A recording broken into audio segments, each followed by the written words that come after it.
Dobar dan. Ja ne koristim svoju fantaziju da bi pobjegao od stvarnosti.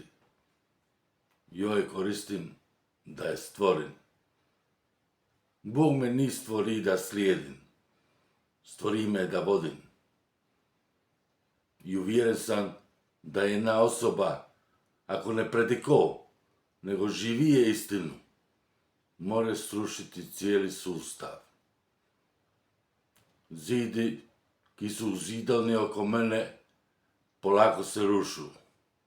Ni pitanje hoću li uspiti. Pitanje je samo kad. Još uvijek izgledam som, ali znam Bog je s manom. I osjećam da sam u mnogim srcima i onima čo me ne poznivaju. Moja istina već kuco. Vjerujem da me sad pažljivo slušaju i oni će su me htjeli utišati. Bojali su se podržati me, jer su meni prepoznali ono čo nikad nisu našli u sebi. I umjesto da oču, pokušali su me uništiti.